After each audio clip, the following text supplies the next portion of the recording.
Caros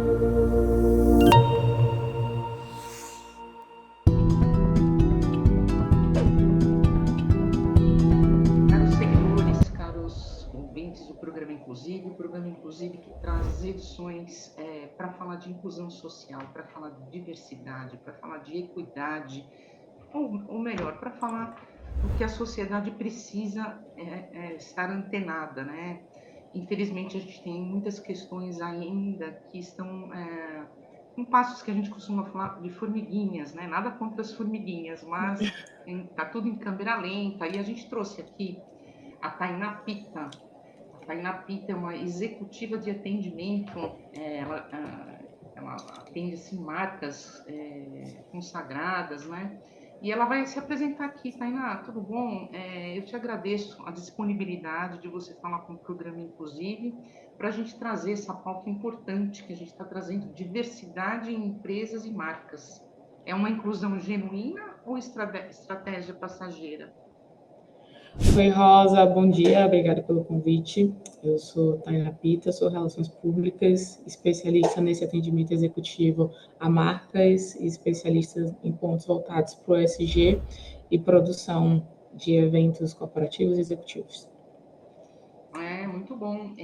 Dentro dessa sua experiência em eventos e também trazendo ESG, né, para quem ainda não sabe, ainda desconhece a sigla, né, trata de pilares ambiental, social e a governança, né? Sim. O que você vem sentindo, né? Diversidade, inclusão social e igualdade.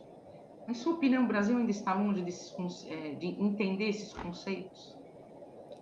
Eu acho que o Brasil ele não está longe de entender os conceitos, mas sim de aplicá-los, né? Nós somos um país extremamente diversos em termos, né, religiosos, social, financeiro, mas mesmo tendo toda essa diversidade, a gente não consegue ter uma inclusão social e uma igualdade, porque a gente não consegue oportunizar a todos os mesmos espaços, as mesmas vivências. Então, isso dificulta muito.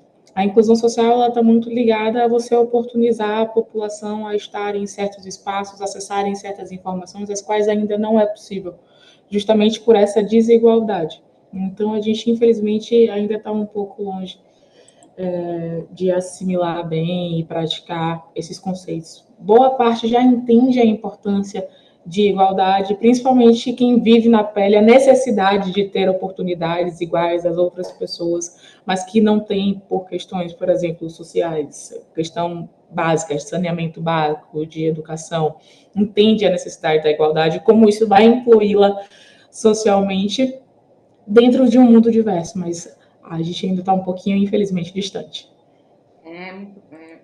Assim, eu vou pegar aqui um recorte, né, um recorte que trata de raça, né?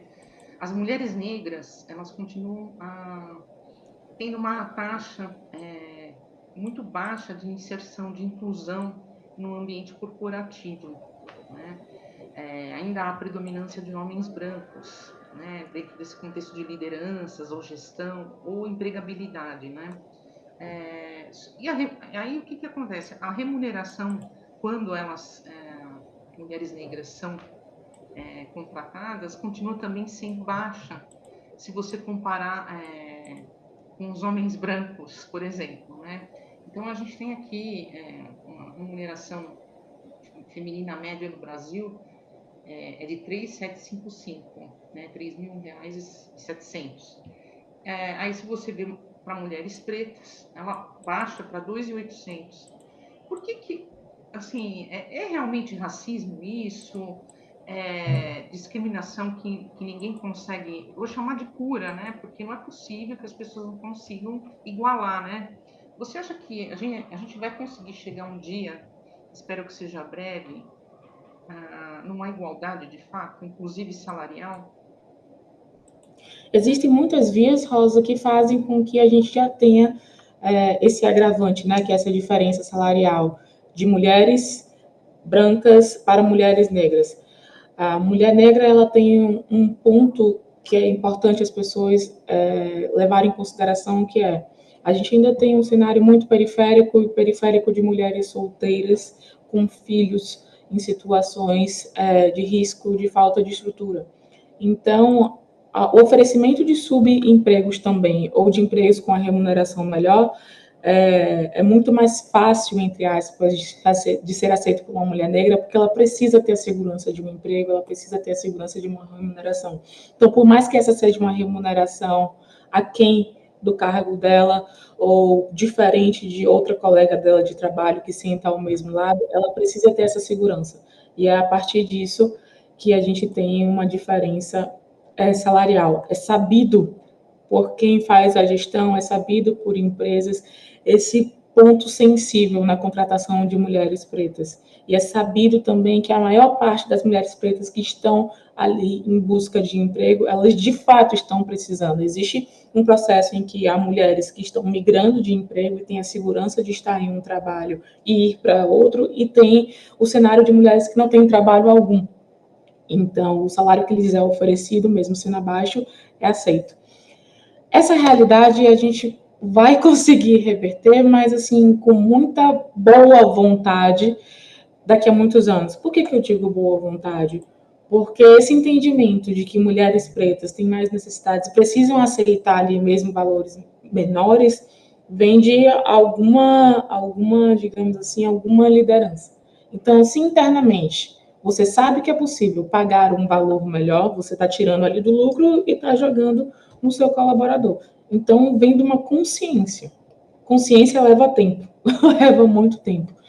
Então, é um cenário que ele não é otimista hoje ainda, ele também não é otimista para daqui a 10 anos, por exemplo, mas é um processo de formiguinha que vem dois processos, né? Conscientização da sociedade junto com esse incentivo interno de empresas de remuneração, porque na prática, quando você remunera bem, você reconhece o seu colaborador, a chance dele estar com você mais tempo, vestir a sua camisa, se desenvolver melhor, é muito maior do que se eu tenho um trabalho agora, eu estou recebendo X, mas eu já estou procurando outro trabalho, eu estou colocando o meu esforço em uma outra coisa.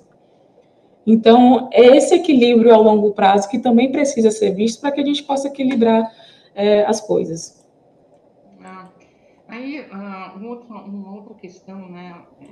Nós temos a sociedade diversa, né? Nós temos a questão das pessoas com deficiência, as questões da LGBT+, né? Indígenas, enfim, essas mesmas condições que são ofertadas a mulheres pretas, esses grupos populacionais também sofrem discriminação, inclusive discriminação relacionada a salário. Parei de te escutar. Travou para mim. Você me escuta? Sim. Te escuto agora. Pode retornar, por favor. Vou repetir. Tinha parado. Parou em mesmas condições. As mesmas condições que acontecem com as mulheres pretas, elas também acontecem com os grupos, a população com deficiência, os indígenas, a população LGBT+. Você também acredita que o mesmo fluxo vai ser demorado, essa conscientização, baseado nessas suas experiências dentro do universo corporativo? Sim, a sociedade ela tem um enraizamento, né, sobre o modelo que é mais interessante. Então, é interessante que você seja uma pessoa branca, hétera, e você parte do pressuposto de qualquer coisa diferente disso, ainda parte-se do pressuposto, muitas pessoas, de que qualquer coisa diferente disso vai impactar na resolução dentro da empresa. Então, por exemplo, se uma pessoa é PCD dentro de uma empresa, você parte do pressuposto automaticamente de que aquela pessoa é menos capaz. Então, ela é menos profissional, ela vai te dar menos resultados, ela vai absorver menos as funções, quando na verdade não. O fato de você ter uma deficiência, por exemplo, física, não impede de ser um bom profissional. O mesmo com pessoas pretas. Você não pode aplicar um racismo científico na questão da população preta, entendendo que ela vai estar mais apta, por exemplo, a fazer trabalhos braçais do que trabalhos intelectuais, por uma questão extremamente antiquada e que já caiu por terra há séculos. Mas isso ainda está enraizado. O mesmo com pessoas LGBT, que aprendem mais, quilombolas, indígenas. Você não pode supor que essas pessoas elas têm menos capacidade intelectual, física, de desenvolvimento, né, e de proporcionar resultados, porque elas estão fora do que você considera um padrão. Então, uma das coisas que precisa ser feito para mudar esse cenário, principalmente dentro da empresa, né, levando em consideração que quando você leva esse público para ser seu colaborador, é fazer uma conscientização interna. Sua cultura empresarial precisa absorver esse entendimento. Então, já com seus colaboradores vindo ali dos C-levels para baixo e de baixo para cima também, porque são eles que vão ter a maior vivência e a maior convivência com esses públicos que não podem ser marginalizados dentro da própria empresa, que vai facilitar o entendimento. Então, ao invés de você absorver uma pessoa que vai te somar, você às vezes acaba fazendo um trabalho duplo, o seu trabalho e o da pessoa que foi contratada, às vezes em cota de minoria, porque você acha em algum lugar que ela não é capaz de fazer aquilo que ela foi contratada para fazer. Então, é preciso essa conscientização interna, que inclusive vai fazer muito bem externa. A pessoa, quando ela entende a necessidade da diversidade, a potência daquilo, ela reverbera quase que automaticamente. Primeiro chega com uma novidade. Ai, nossa, tem um PCD no meu trabalho. Ai, nossa, coitado. E aí você vai trabalhando e fala, cara, aquela pessoa é extraordinária, eu não sei como é que ela não estava antes, como que a gente não entendeu antes a possibilidade dela estar, dela fazer, dela galgar outros caminhos dentro da própria empresa, eu digo outros caminhos de carreira também. E aí o que acontece, né? O mundo ele mudou muito, né? A gente tem muitas, o mundo está oscilando. Ora a gente vê uma tendência para a esquerda, aí de repente o mundo vai para a direita, aí vai para o centro, enfim. Vamos falar da maior potência mundial que é os Estados Unidos, né? E lá depois da posse do Donald Trump, muita coisa vem mudando. Ele assinou muitos decretos e muitas organizações norte-americanas, né, elas passaram a estudar e até a abolir políticas de diversidade e inclusão. Isso, fatalmente, né, a Microsoft foi uma delas, exemplificando. Né? Aqui no Brasil, como o Brasil compra tudo que é norte-americano, muitas organizações também começaram a pensar nessa mesma questão, né? Cessar as políticas de diversidade e inclusão. Graças a Deus, a gente tem algumas iniciativas, alguns grupos que trabalham a diversidade, inclusive racial, que se mobilizaram, buscando mostrar para as organizações aqui internamente que não é possível andar que nem caranguejo, né? Então, assim, o que você acha? Você acha que o Brasil realmente ele comprou a questão norte-americana ou a gente consegue manter essas políticas? Claro, é um universo enorme, são grandes organizações. Qual que é a sua opinião? Claro que o Brasil ainda vive na síndrome do vira-lata, né? Então, ele absorve muito mais coisas externas, modelos externos, do que o próprio modelo interno, que é o modelo que, na verdade, vai funcionar para a gente, porque estamos no Brasil. Então, quando o Brasil dá um passo à frente no entendimento da diversidade, dá 2 passos atrás, ele e a sua empresa, o cenário, enfim, específico que esteja envolvido, está indo, assim, extremamente contra aquilo que o estava impulsionando. O Brasil, novamente, é um país extremamente diverso. Então, se você tem a facilidade de cortar a diversidade dentro do teu quadro empresarial, é porque essa diversidade nunca foi verdadeira. Então, você já começa um processo de depor contra a sua própria empresa. Porque se você entende que ter pessoas negras, pessoas LGBTQI, quilombolas e afins podem ser cortadas, principalmente num cenário Brasil, sendo bem honesto, em que essas pessoas normalmente recebem menos e elas estão sendo descartadas facilmente, você praticou com certeza o seu washing ali. Não se corta colaboradores que vão te dar resultados, principalmente resultados de imagem, resultados financeiros, a troco de vou seguir uma tendência internacional. Muito pelo contrário, você os absorve. Então, isso depõe muito contra você mesmo. Então, voltar atrás nessas políticas que ainda são políticas de igualdade, para que daqui a uns anos a gente não precise mais aplicar essas políticas, já seja algo quase que osmótico na sociedade. É muito triste, mas o Brasil entendendo que manter firme esses públicos dentro das suas empresas é um foco para você colher frutos que sejam verdadeiros. São olhares distintos que você vai ter dentro de uma mesma empresa, vivências distintas que vão fazer com que você, inclusive, tenha uma visão 360 sobre o seu público-alvo, sobre o seu produto, sobre o seu objetivo. Muito bem, até dentro da sua experiência, do seu trabalho que você realiza nas grandes organizações, né, existem vantagens competitivas, né, Sim. para as organizações que implementam políticas de diversidade e inclusão, né? Não Sim. somente pensar que você tem que cumprir cotas ou fazer disso uma obrigação, né?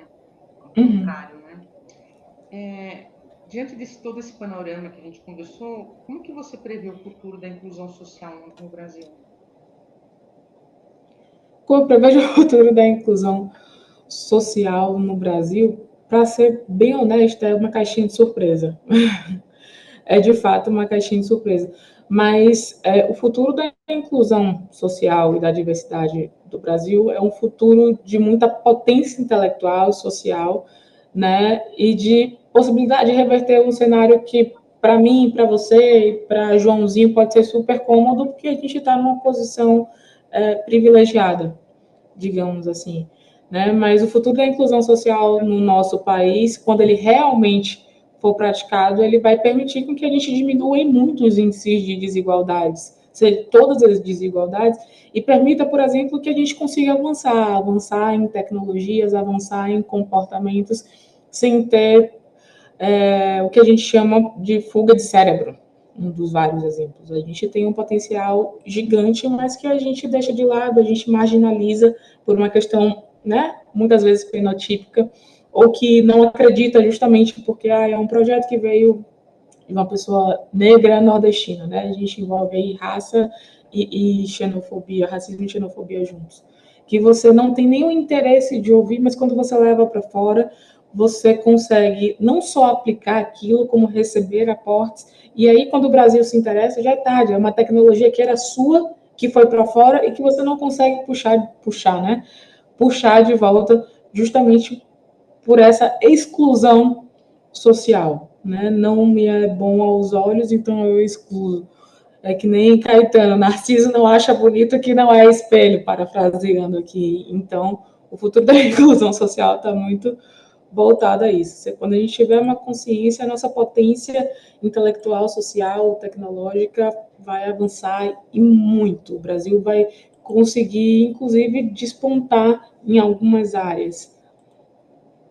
Muito bem. Você deseja passar alguma mensagem adicional sobre o que a gente conversou, sobre o seu trabalho? Se alguém quiser te contratar ou buscar uma mentoria, você faz esse tipo de trabalho?